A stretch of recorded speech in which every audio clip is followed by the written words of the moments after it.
Hi, everybody. Today's episode is, for some of you, your favorite type of episode, because you've told me it is.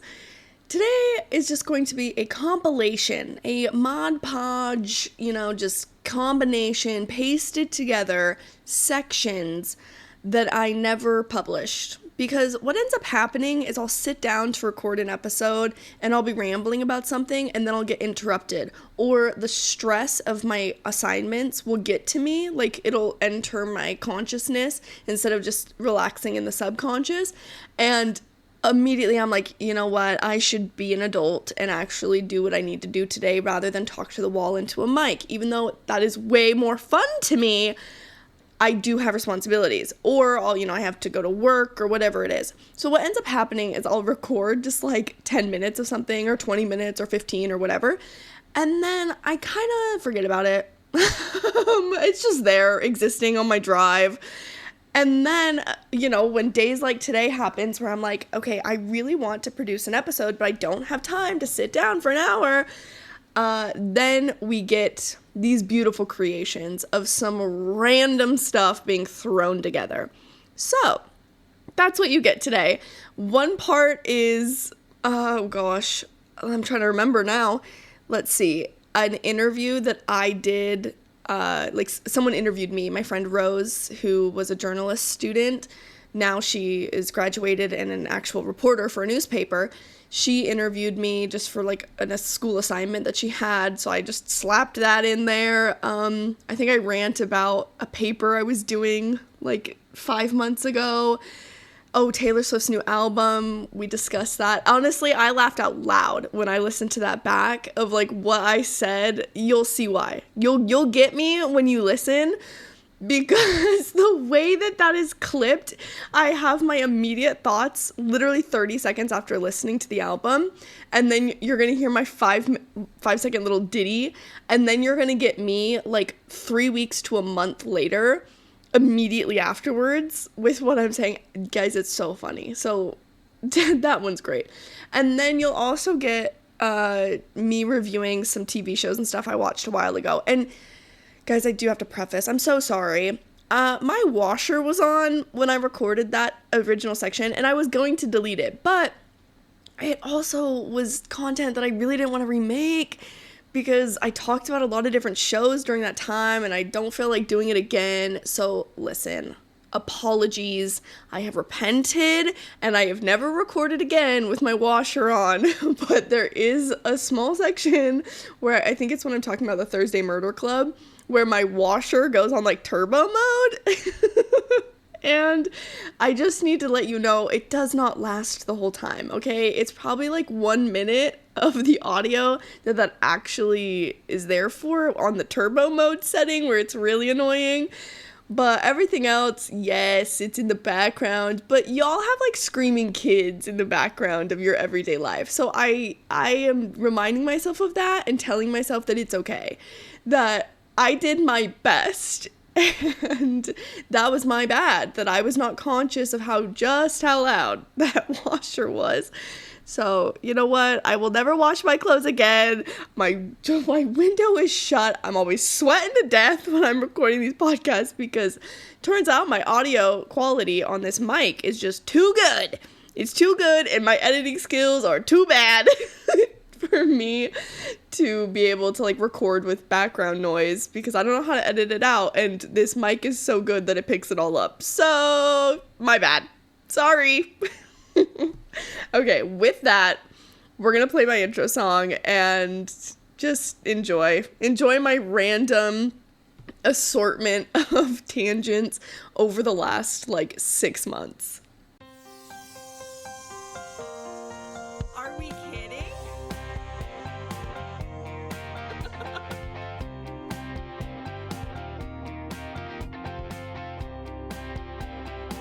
Oh my gosh, I love that.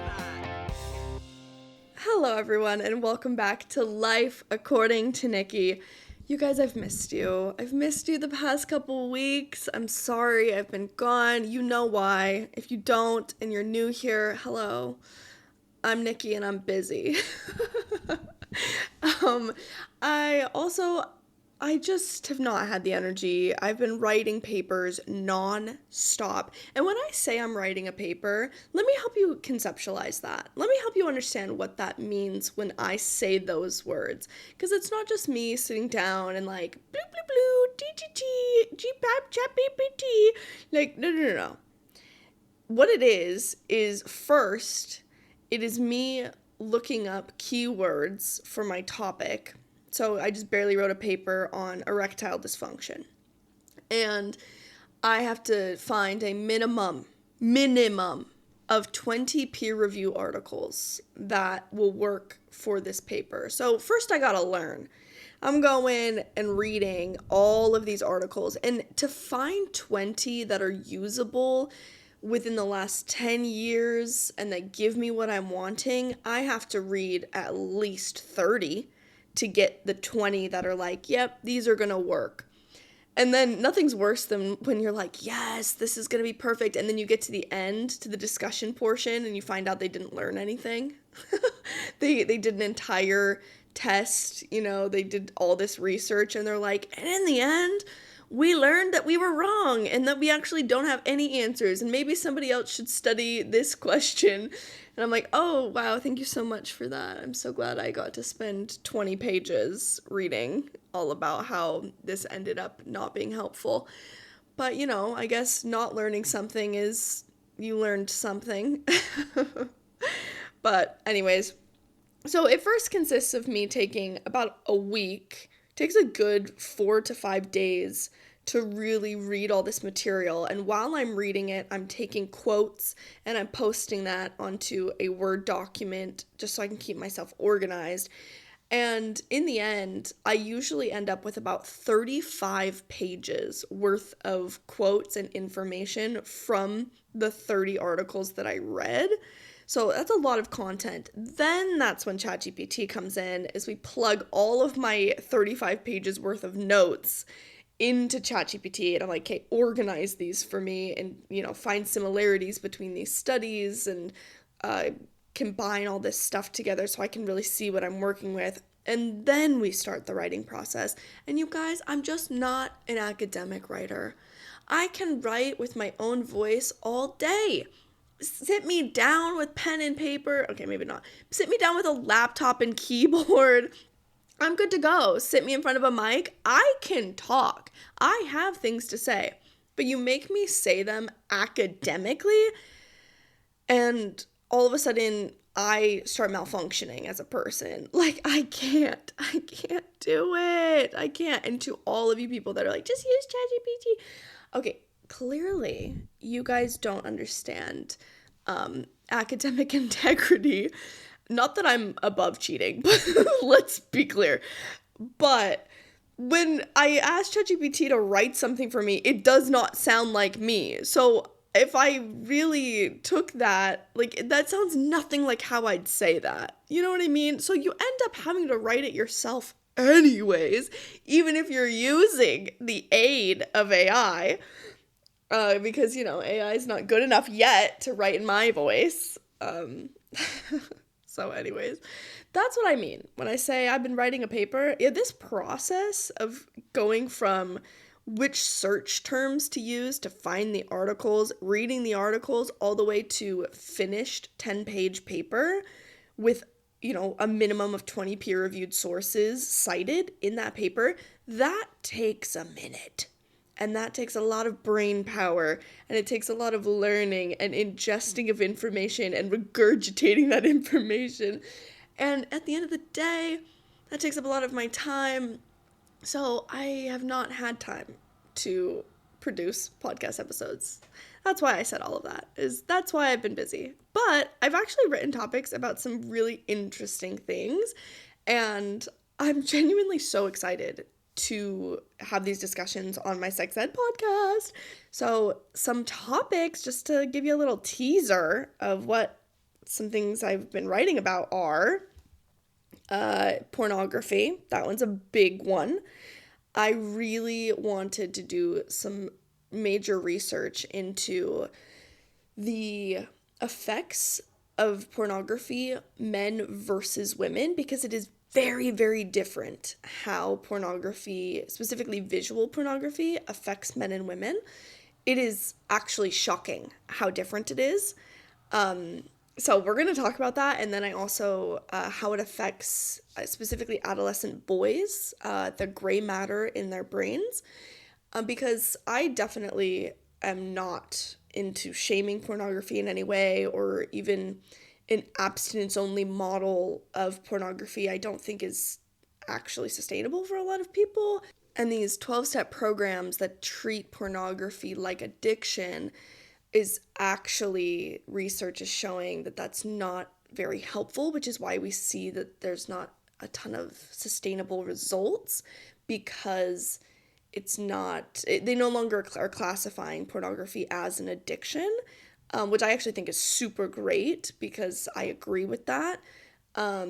Anyways, we are going to get into the nitty gritty of pornography use and its effects, like the truthful effects. And to say that they're all negative would be false. Okay, just fair warning. To say that they're negative across the board is false. But I'm interested to have that discussion and to really talk about the research that's done about what effect this has on people, on their relationships, the meaning that people take from it, the different types of content, visual versus auditory versus there's a few other different types that we'll discuss, but I'm so excited. That one is going to be really good. And then, of course, female sexual dysfunction, my area. Love it. We're going to discuss that a ton. I'm probably going to have so many episodes on that particular topic because there's so much we can go into. There's 3 major disorders that I would love to cover in really big detail, which is female orgasmic disorder. You also have sexual interest arousal disorder, and then GPPD, which is a gynecological pelvic pain penetration disorder. So pain during sex is usually what it comes out to be. Just like simple terms, which it used to be under vaginismus and vulvodynia, but it has since changed its classification in 2013. Well, anyways, we're going to discuss those things. We're also going to talk about aging and menopause and the effects that has, different hormone treatments, and different disorders that can come about because of menopause. You have perimenopause, you have just menopause, and then you also have erectile disorder, you have premature ejaculation, also the treatment of elderly people as far as their sexual health goes and the real issues that are there, because a lot of people don't see elderly people as sexual. So typically beyond, erectile functioning or pain during penetration, the psychological effects of not being able to connect with your partner, having sex, things looking differently because you're aging, those aren't really discussed with doctors, but research shows that elderly people want to discuss those, but they don't know how to bring it up. Nurses and doctors feel uncomfortable bringing it up. So I was able to do a lot of research and write a paper on what are some things that can be done to help older people, and especially within the lens of the LDS faith, which is a huge part of my audience and who I primarily speak to in the sex education field. A really big one is going to be like people who are divorced or widowed, going from having, a sexually active lifestyle to now they're seen as like they're supposed to be either asexual or just like non-sexual at all. And that actually is not helpful, and it really hurts those people, and it's not sustainable, especially if you're a little bit younger. Like, we're gonna just talk about all of it, and I'm so pumped about it. And then, of course, we're gonna cover my favorite topics that I cover with almost everyone, vibrators, which, you know what, guys, I have a chip on my shoulder. Can we talk? Can we not that we haven't been talking for the last 10 minutes, but can we sit down? If you've been standing this whole time and we've been, chit-chatting at the door, actually, can I come in? I need to settle in and brush a few chips off my shoulder, okay? Let's start at the top. I applied for a job this last week, well, actually, it was 2 weeks ago, to work at an adult store here in Perth. And honestly, you cannot get someone more qualified. And I do say that with arrogance, okay? By all means, take it the way it's intended. You cannot get more qualified than me. I have experience working not only in a sex store, but I have almost now 2 certifications to teach sex education, an international one, an American one, an undergrad degree, and I have 1 semester left in a master's degree of sexology, okay? I feel pretty comfortable discussing sexuality in general. And on top of it all, not only do I just like have the experience of working in a store, I also specialize in products. I have spreadsheets on spreadsheets on spreadsheets of different vibrators, how they work. I one day, very soon, am going to actually make a quiz that you can take easily to help you determine what type of vibrator is probably going to be best for you, to really help make it less overwhelming for when you walk into those stores. You can actually have a direction to go in, especially again for my audience that doesn't really buy vibrators or maybe never has, or is very unfamiliar. It is all going to be accessible and educational based and really helpful, rather than just like me trying to sell you a product. Like, that's not what my goal is. My goal is to help you understand the options available.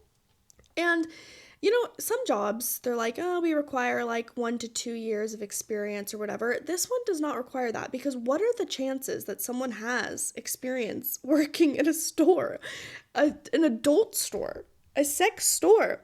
And I had a letter from the owner of the previous store that I worked at, and she wrote this glowing recommendation letter for me. It was so sweet and kind of her, because I had all my past employers write me letters before I left America, because I figured with the time difference, when I'm applying for jobs here, it'll be difficult for them to contact my references, especially with the differences in numbers, the international numbers. So I was like, why don't I just have all my past bosses write me recommendation letters? So I did.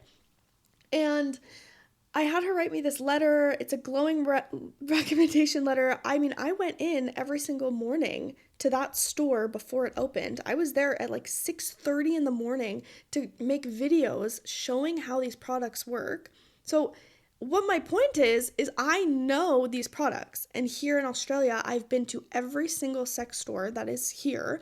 I have sold hundreds of dollars worth of products because I just have friends and stuff that I've taken to the store, helped explain things, and then they end up buying stuff. And I have affiliate links to these stores, which unfortunately don't work in person, which sucks for me because I would have lots of commission by now. I mean, just a couple weeks ago, I took someone and they spent over $400 on products. So yeah, I can sell products and I can work in these stores. So imagine my surprise when I interviewed and I emailed them and I was like, hey, just following up on our interview. I interviewed on Friday and then I emailed on Wednesday, and they said that they filled the position, even though they told me in the interview that they had multiple spots open. I was like, what?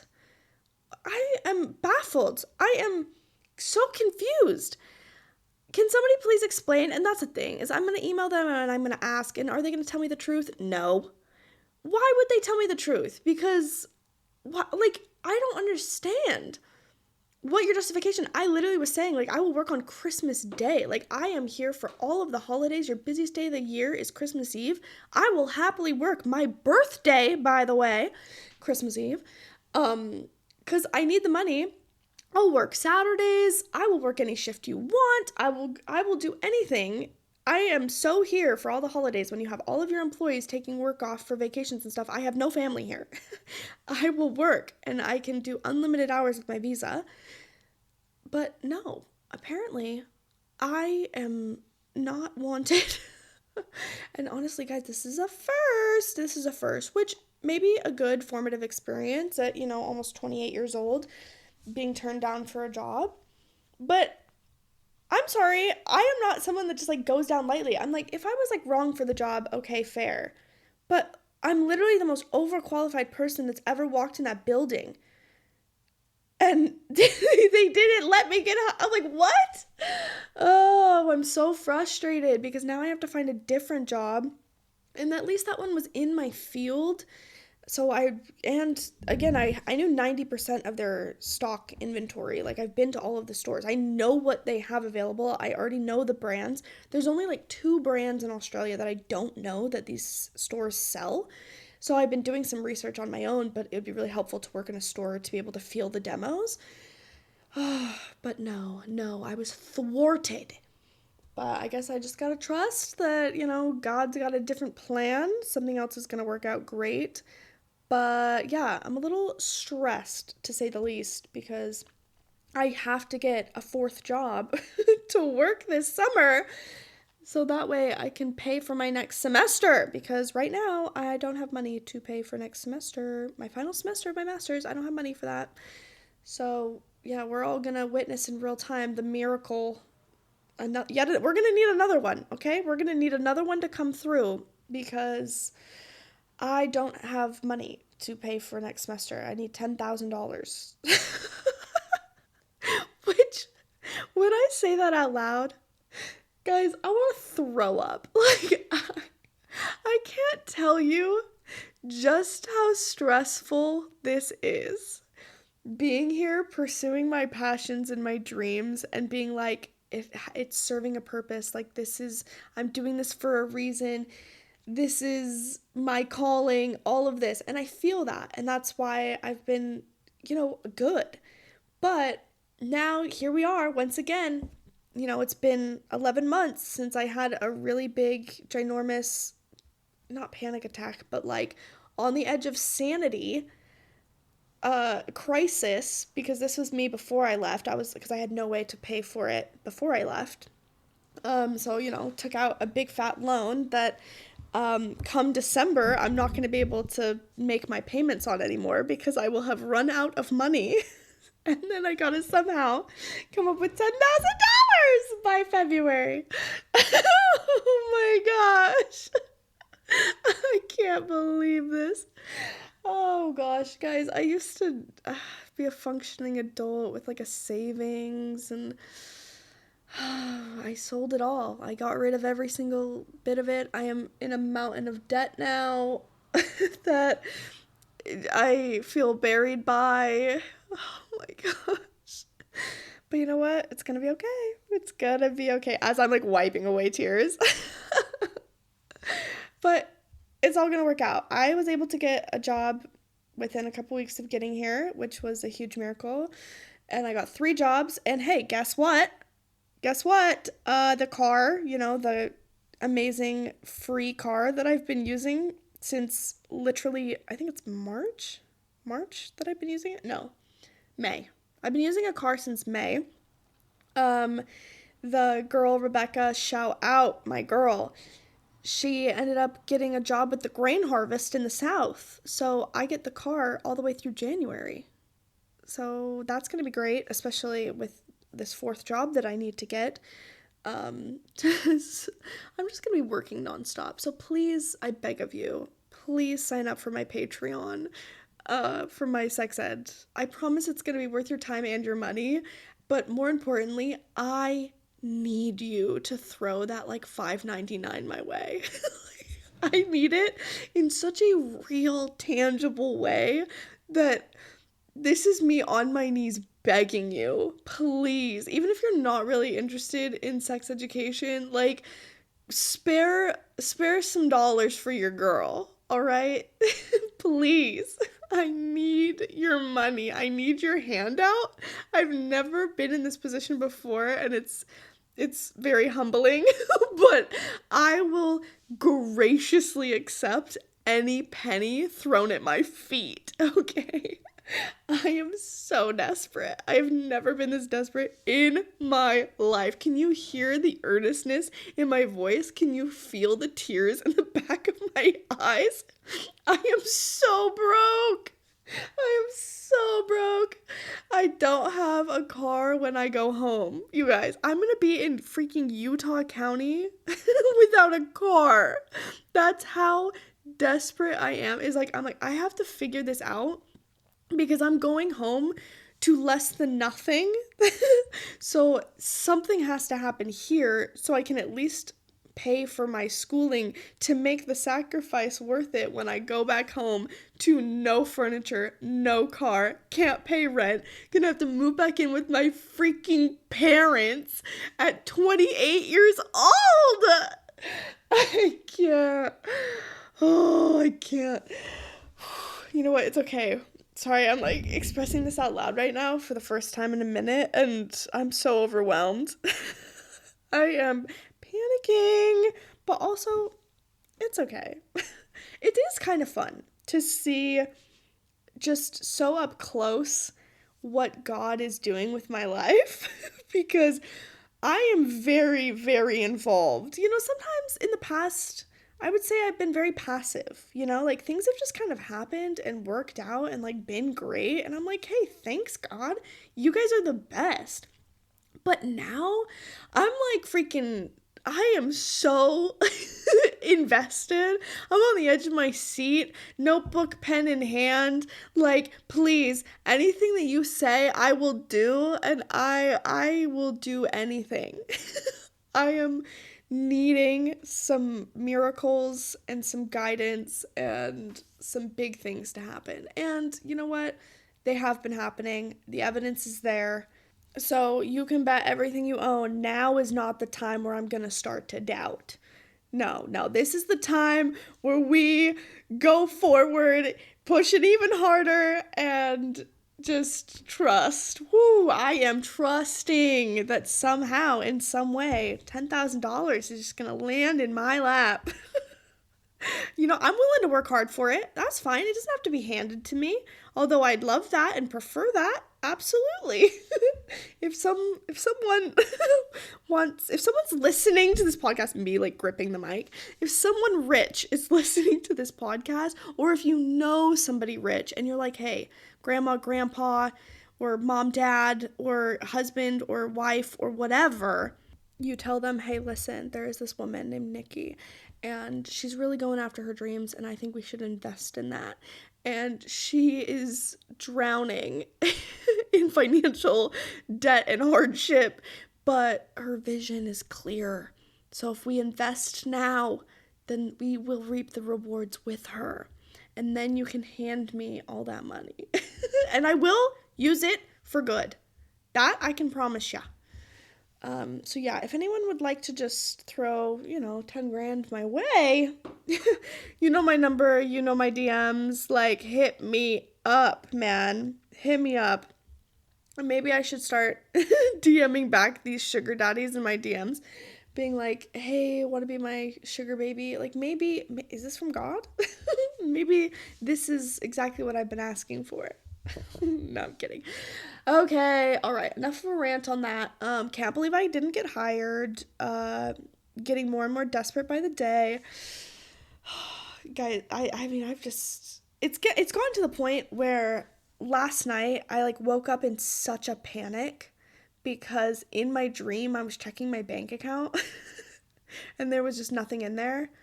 And I've never experienced that before. Like, I've been very good with my money for over, a decade now. I had my first credit card at 16 and I had my first loan at 18, which put all the money from the loan in a separate bank account to pay it off. So I didn't even touch that money. But, like, to get my credit score up, I've never had credit card debt. Like, I have tried. I've worked 2 jobs from the time I was 16 years old until now. And yeah, I feel like up until this point, I feel like I've been pretty smart with my money. And then at, 27 years old, I decided to make the biggest financial mistake of my life, potentially. But what is money? What is it? It's not even real. It's a social construct. Happiness is not tied to it. So I am gonna be okay. Thank you for being here while I pep talk myself out loud. Okay, we have got to move on. You guys don't want to hear about this. I know. Because, well, maybe you do. You guys are my friends. You want to hear about the inner thoughts of my life. You know what? You do care. You're right. Okay. We're gonna play some music and go to another section now.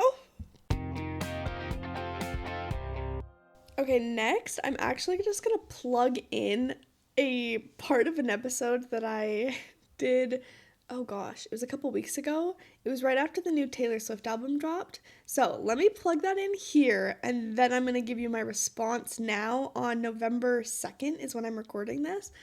So her album came out, I think it was October 12th or 13th or something. So it's been a couple weeks that this album has been out. So you can get my first reaction, and then we'll play some music, and then you'll come back for my updated thoughts. What's up, people? Hi.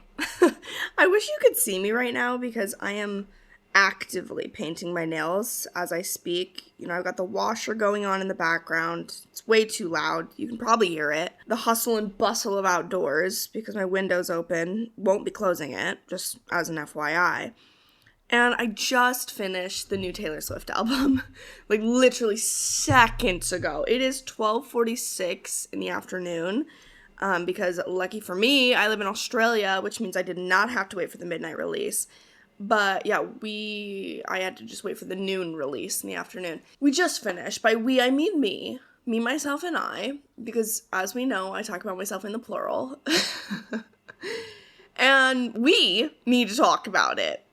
Because, guys, I didn't really like it. Okay, I wanted to document this because obviously the propaganda is going to get to me. Like, I am going to love the album in a week after I've seen all of the TikToks and things about it. Like, there's no doubt in my mind that I'm going to be like, oh, I just didn't get it, you know? But on first listen, I did like the song Canceled. I thought that was fun. But nothing was memorable. Like, nothing really had my heart racing. I mean, you really had me on with the whole, like, this is going to be the same people that wrote, what was it, Blank Space? And what were some of the other ones that they said? I think it was Wildest Dreams, maybe? Whatever songs that they said in the interview that the same writers, what am I even saying? You get what I'm saying. Like, she wrote it with the same people that wrote a ton of, like, bangers.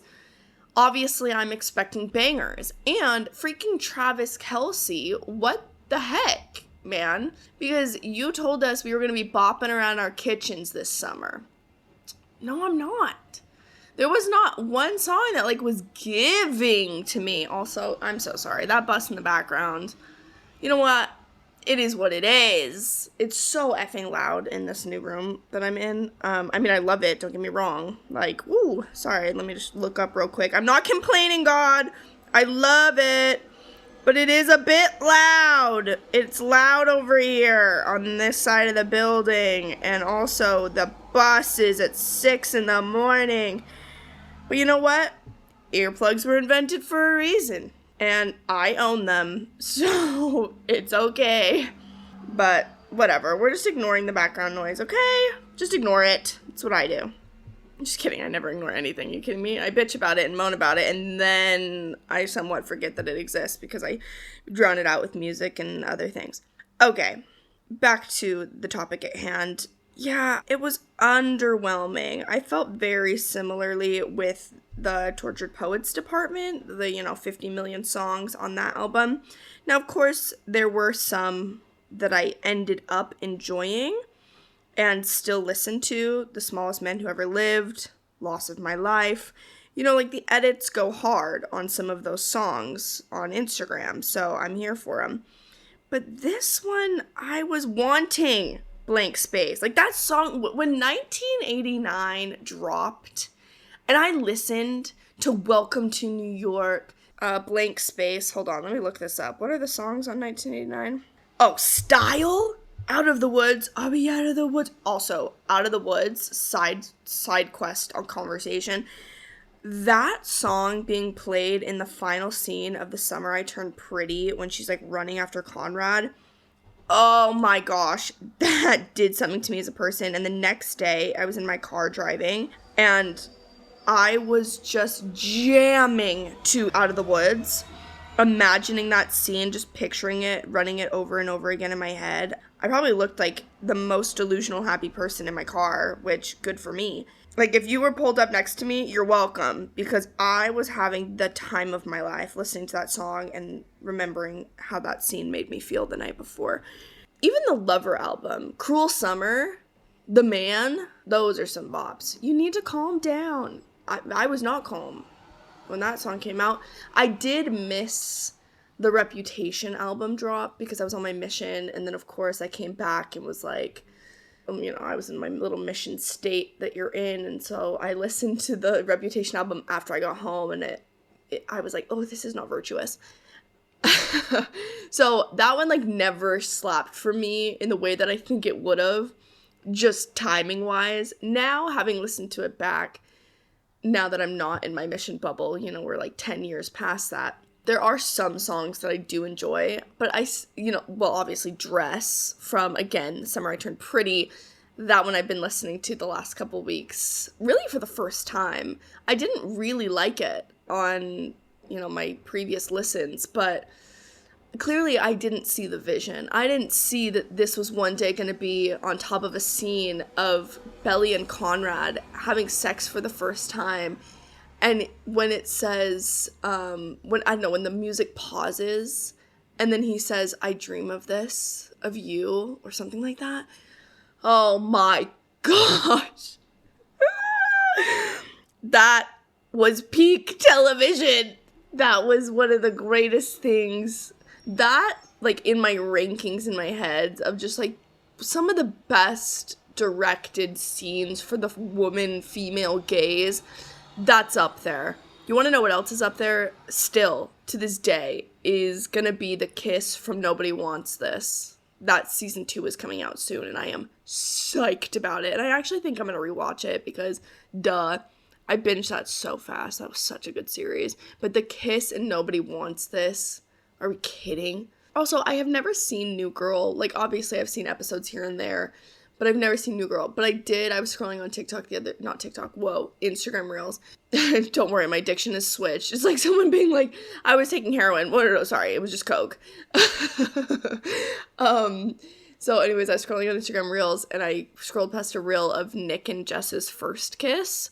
And again, having zero I have the context of like a few episodes and people talk about it and stuff, but I'm not invested in that show in any way.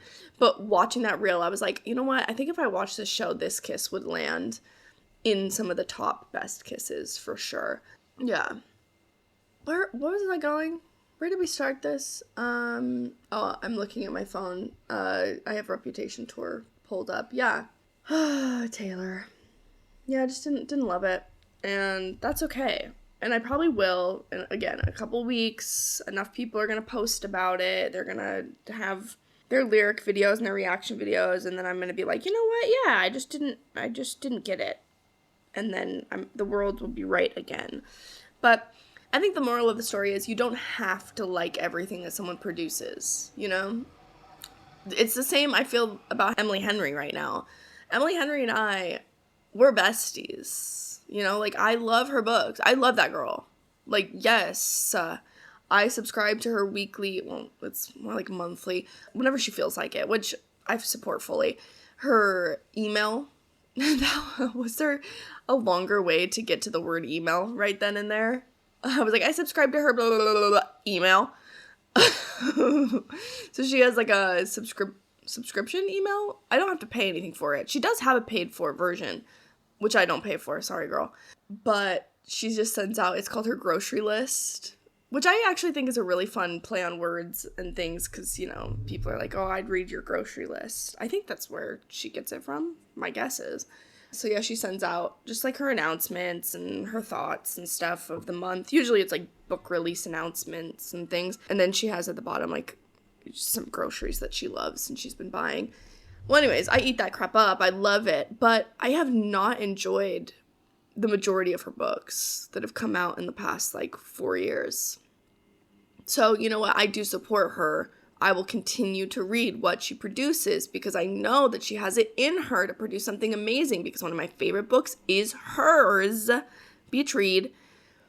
But you know, sometimes you shoot and you miss, and that's okay, and we forgive. And that's how I'm feeling about Taylor right now. It's like, okay, girl, last couple ones, just, they weren't from me. They didn't speak to me. And that's all right, because she's sending out a message that's going to speak to a lot of different people. You can't please them all. You know what? She said that. Taylor Swift said that. No, actually, she said, I loved you 3 summers, dear, but I want them all. That's what I'm thinking of. But you know what? Taylor, it was a flop for me. Sorry, that was my nail polish. Okay, well, my nails are now somewhat done. I actually painted them yesterday, and then, of course, I did things too soon after painting them, and so then they got immediately messed up, and so then I kind of had to redo it today. But now as I'm sitting here, I've just freshly painted them. I really need to change my shirt because I'm hot.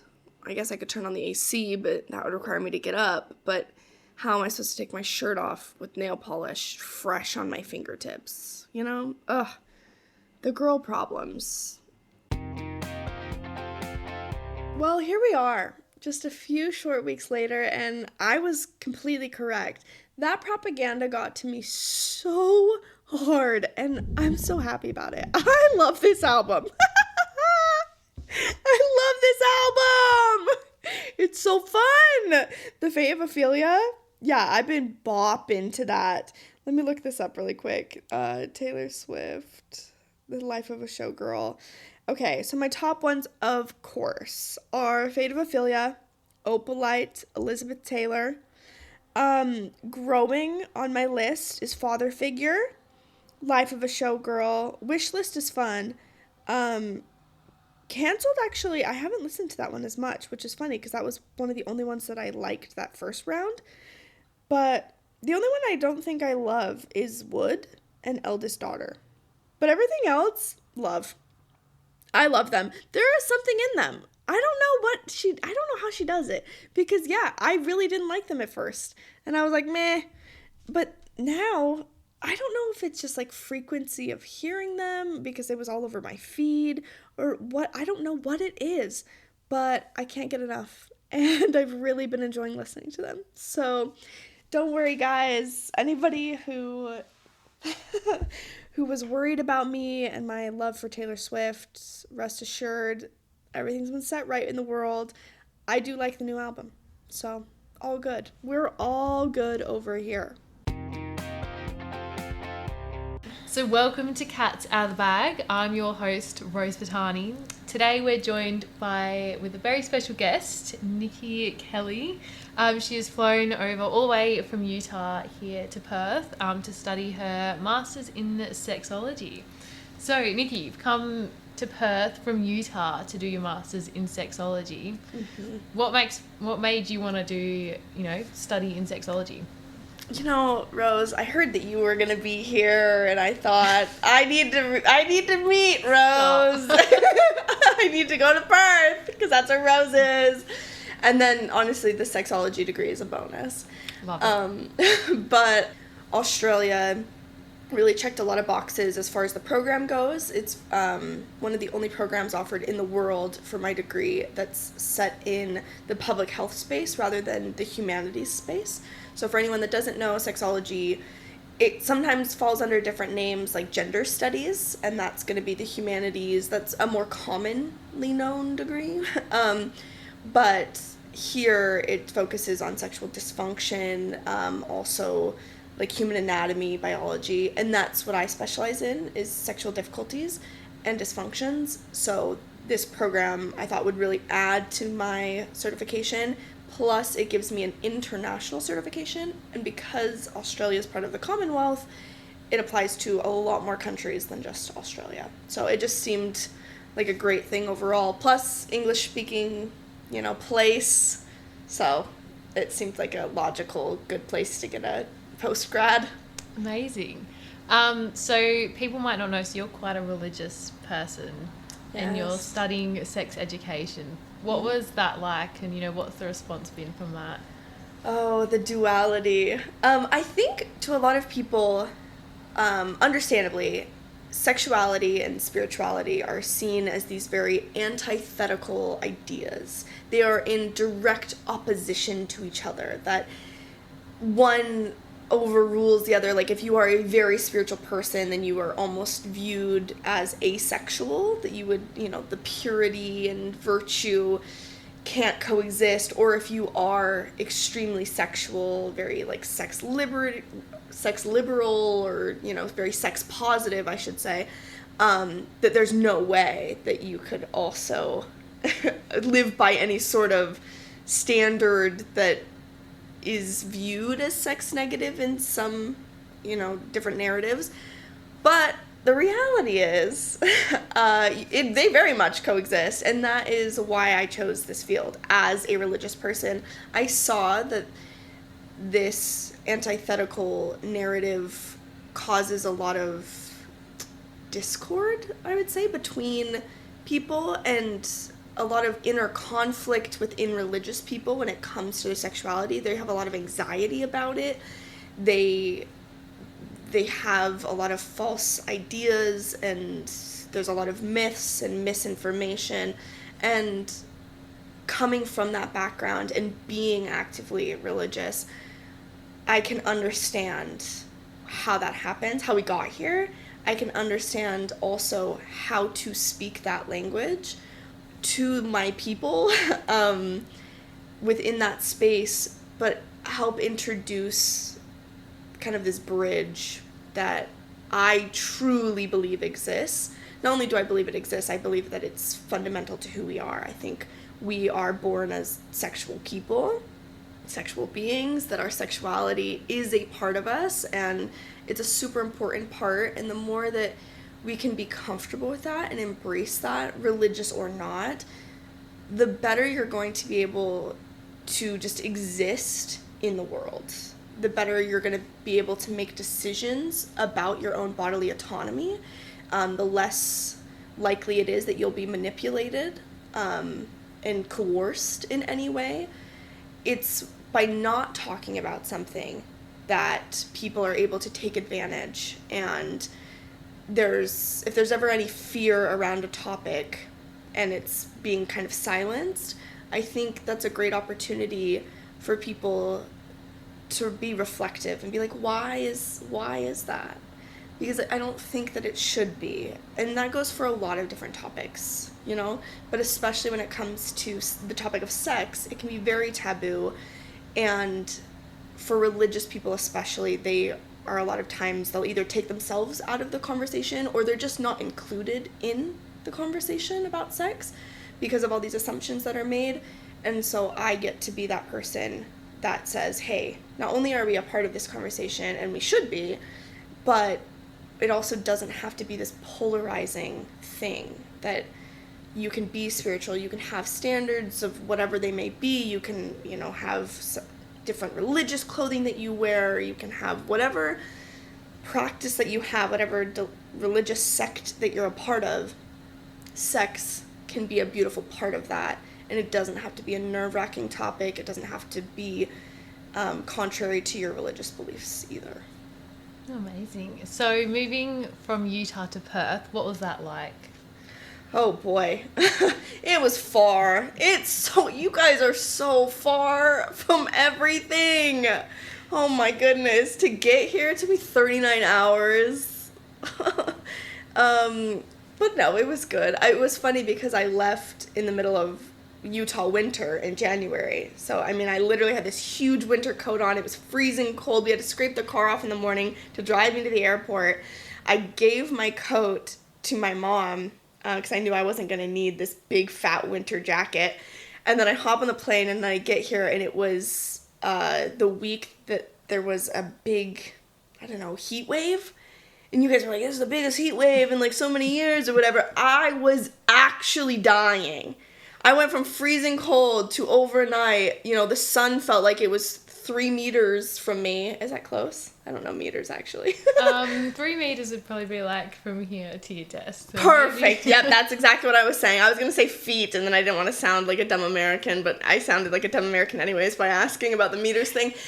Anyways, so I felt like the sun was just right on my back, I was sweating profusely. So yeah, it was a big adjustment. How have you found the heat now? Oh, I love the heat. I would take heat over snow and cold any day of the week. Yeah. Oh, beautiful. What's been something that I suppose surprised you the most about Australia that you didn't expect? Oh gosh, honestly, your accents. I thought, oh, they speak English and I've heard an Australian accent forever. I'm gonna be fine. No, it took me probably a solid month before I could understand what you guys were saying. I was like, wait, what? Come again? I don't know. It was so much more difficult than I thought it was going to be.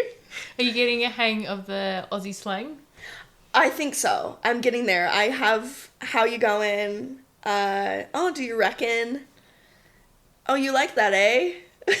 Adding A. I don't know if I've quite nailed when to add A to the end of a sentence. I'm still working on that one. But the do you reckon, I think I've got that. Sounds like you're getting there. Oh, yeah. It's sounding good. Thanks. Beautiful. All right, maybe we can go into our little rapid fire round. Okay. So I've got a couple of questions. Whatever pops into your head first. So your favourite Aussie snack? Anzac cookies. Beautiful. Favourite Aussie phrase? How you reckon? Or what? Do you reckon? Do you reckon? Yeah. Do you reckon? Yeah, I'm going to stick with that one. Beautiful. Song you've been listening to on repeat? Oh, Man I Need by, I think it's Olivia Dean. Oh, beautiful. Beautiful. Last thing you watched? The Fantastic Mr. Fox. Oh, good movie. Yeah, great. I've never seen it before, which is shocking because I watch an abhorrent amount of movies, but it was so good. I'll watch it again. Least favourite thing about Australia? Least favorite thing? Ooh. You know what? I'm going to choose not to comment on that one. I love it here. What are you talking about? Everyone's so great and it's beautiful, and you know what? I can't think of a single thing. Love it. Well, let's go the opposite way. Favourite thing? Favorite thing? Or one of the highlights so far? I really love the beach. I come from a landlocked state, so being near the ocean, having just beautiful sunsets, and then of course the amazing friends that I've been able to meet here. As with any place, it's always going to be the people for me that makes some place great. Amazing. Well, thank you, Nikki, so much for joining us on Cats Out of the Bag. Hope you enjoy the rest of your time here, and hopefully we'll get to catch up with you before you leave. Oh, thank you so much for having me. All right, up top we have a rewatch. I rewatched Argyle with a few people, and it was equally delightful. Go back to, I think it was like my 12th episode or something, where Kiana and I watched Argyle and we recorded in the car afterwards our thoughts on it, and I stand by everything that we said. It was ethereal, it is wild, but it was just such a funny time. It is, a good 35 minutes too long, but it is very enjoyable, and the people that I watched it with were like, what is this movie? But you know what? We all walked away having a good time, and I think that counts for a lot. So, yeah, rewatched Argyle. It was equally delightful the second time. I did really enjoy it that first time because I just didn't see any of it coming, and watching it in a theater was kind of magical, but it only hit slightly less hard this second time, but it still hit. So Argyle, I'm still gonna stand by you, even though you are ridiculous, absolutely ridiculous, but I have a giggly time with that movie. I probably am not gonna watch it for another 3 to 4 years, because I think it's been at least 2 years since I watched it that first time. So yeah, I'm gonna need some time before I go into that again. Now, we watched another stupid movie called Spy. And this one was with, I think it's Melissa McCarthy. Oh, yeah, no. I hated it. I really, really, really disliked this. I was so bored. It was so dumb. I never want to watch it again. I didn't want to watch it originally. Spy, that's going to be a no for me. The CGI was terrible. The acting was awful. The writing was stupid. It's not what Argyle is. Like, Argyle is in the same category, but it's just done at a higher level.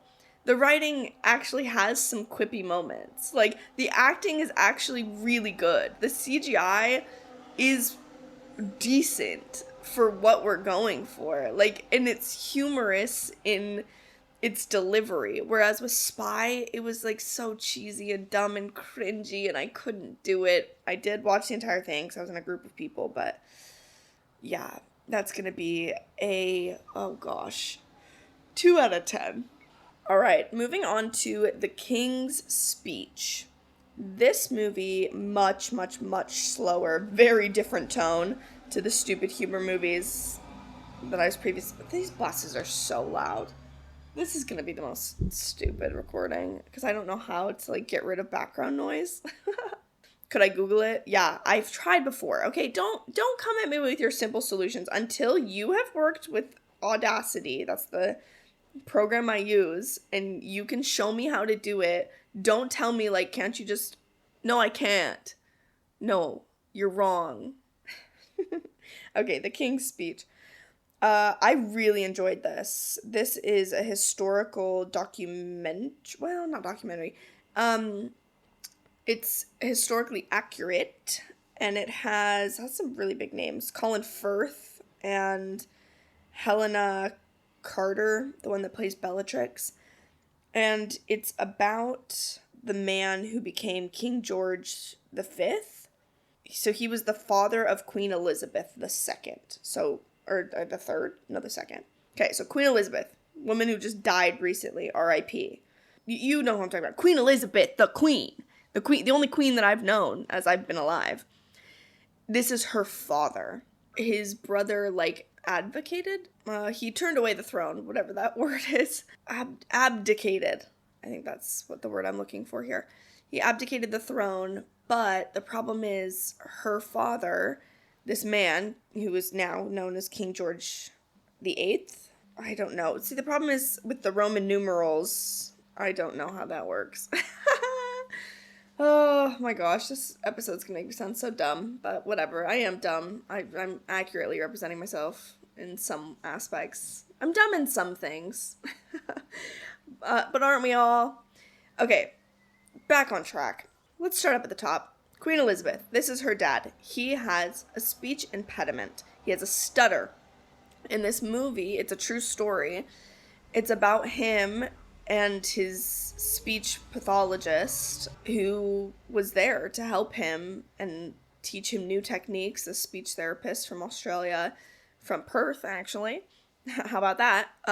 Taught him how to relax and be able to speak clearly and kind of talk through his stutter, and just taught him a lot of different strategies that were very innovative and new at the time, and took a more therapeutic approach rather than, these like torture methods that were basically used up until that point. So it was really amazing. And it was cool to see that a speech therapist ended up getting knighted by him, and he was like a personal friend of the king. And yeah, it was a great film. It was very, very slow, but I really enjoyed it. I would give it a 7 out of 10.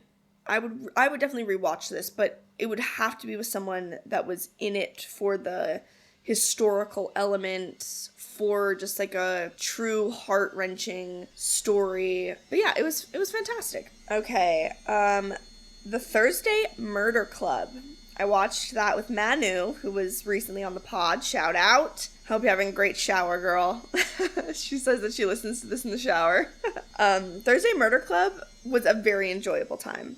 I really liked it. It's based on a book. Apparently the movie has a different ending than the book, according to Manu. It's just this group of seniors that live at this senior center, and they are passionate about solving cold cases. And so they go about solving a murder. and it's called The Thursday Murder Club. And it was great. It was a very delightful watch, good group film.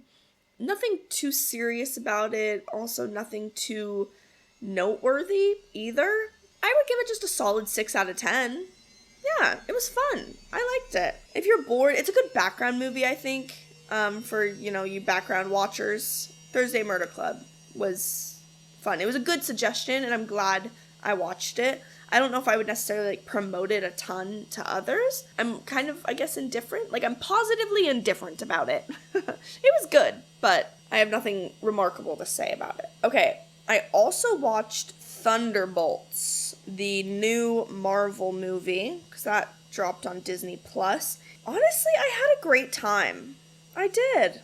Which, surprising, because, Marvel's been nothing but disappointing, and I really haven't watched any of their latest releases in quite a few years.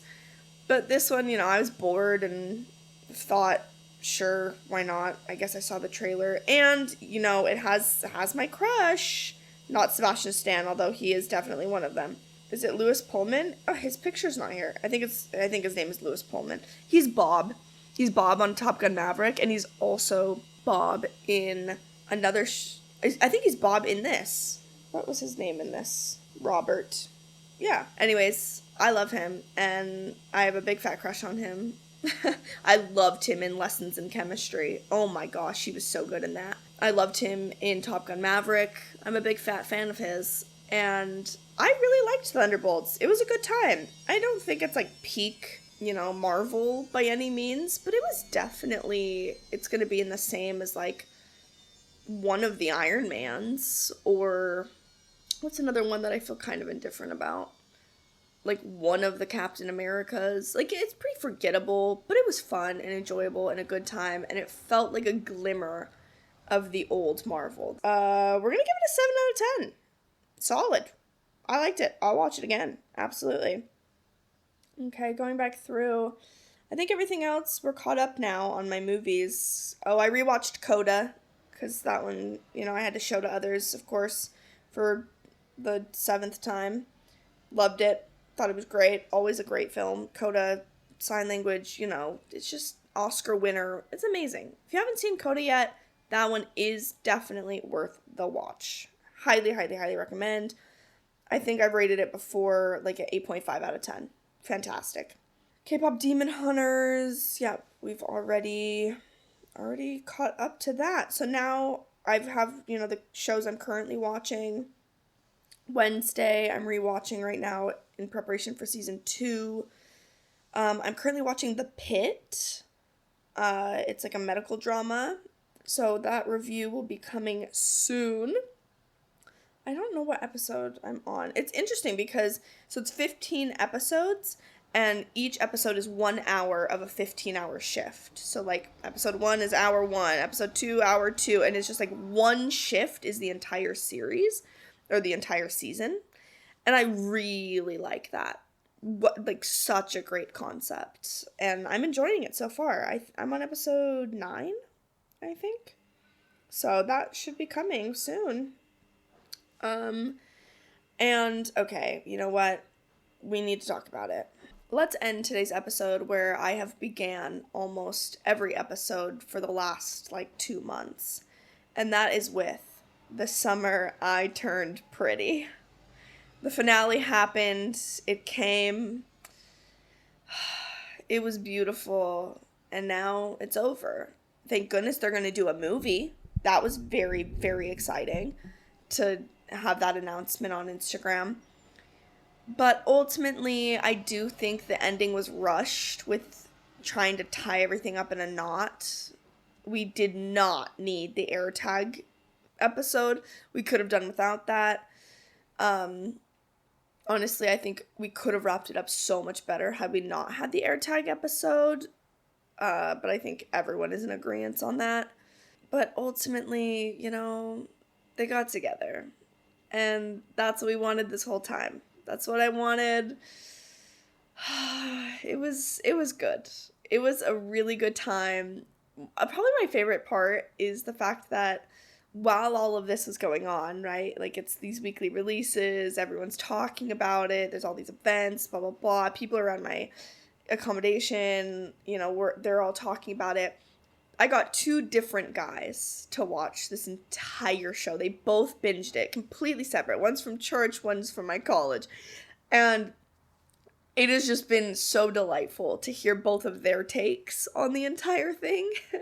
Of them being like, yes, I binged it all weekend. And I was like, oh my, that's incredible. And I think I really do like the guys' take on The Summer I Turned Pretty. It is a very addictive show. I'm so glad that it's over. I think that this is worth the watch, absolutely. And I'm very happy that they got together in the end. And you know what? There's just like, there's not going to be a feeling like that again for quite a long time. So I am grateful that I lived it live, that I had that opportunity, that I felt all the things, and I watched all the edits. Like, that was a wonderful time to be alive. Was the last two months as I watched that show. And to any person, especially in Utah County, because, that's what I'm thinking of, but really anywhere, to any, like, small business, like, shop, what am I saying? Like a treat shop or a bar or anything with a TV and food. Any one of you idiots that did not capitalize on the opportunity that was in front of you to have weekly viewings of The Summer I Turned Pretty and gain so many customers from that, shame on you. Absolute shame. Shame on you, shame on your family, and shame on your cow. Because there were some bars and some other places that did see the opportunity for, customers and for gain and for getting in on this trend. And I'm so proud of them because I loved watching the videos of these like sports bars that were packed, absolutely packed with hundreds of people, hundreds of women, and they are all eating and they are all freaking out and watching this show. And I just imagine how much money you made every Wednesday for the last 2 months. And it really makes me sad to think of how many places just like missed out on that. Absolutely dropped the ball. Because if I owned a bakery or a little cafe or anything like that, I would have bought a TV if I didn't have one. I would have bought a projector and I would have advertised everyone coming once a week and having like themed weekly treats to like look forward to for each episode and like a quiz beforehand, or like I would have made it a whole thing because people would have gone. If I was in Utah, if I was here and I knew about something like a premiere party that was happening at some sort of cafe, I would have gone and I would have spent money. And those videos that I saw of people who did do this proved that others would do the same. I was talking to a friend about it and I was like, do you know, like, are there any places around in Utah County that are doing this? Because they should. Come on, Utah. Like, this is the home of the girlies. They get together. Like, we are reliable as a group. Like, the girlies get together in Utah. We band together. Like, we are in societies. Like, we have bunko groups that go so freaking hard. I mean, come on. But no, you'll do like weekly sports nights and stuff, but you won't do the things for the girlies. It just, to me, missed opportunity. If you missed that, you're stupid. And that's on you. And you should have done something about it. Yeah. So I think that's the last thing that I had to say. And thank you so much for being here for today's episode. I'm now going to go eat some lunch and then read all about pornography. The studies that they've done, and let me tell you, some of these studies are wild. Absolutely unhinged what they have done to study pornography. Some of them make total sense. I'm like, yeah, I'm on board. But sometimes it is quite like my eyebrows would be going up, even though I don't have any eyebrows. If I did, like my forehead is raising because some of the things that they're having these people do and like the measure of their arousal, it's interesting to say the least. And then other times, like the way that they write about it is hilarious. Sometimes academic writing is funny and fun, and you can tell like this person has a personality outside of, being an academic, and I love that for them. And one day, if I do decide to pursue a PhD, you can bet everything you own, it's gonna be funny. Like I'm gonna sneak my little personality in there as much as possible. Okay, it's gonna be narrative in my review. All right, I gotta go. Love you all. Rate and review. You know the drill. Thanks.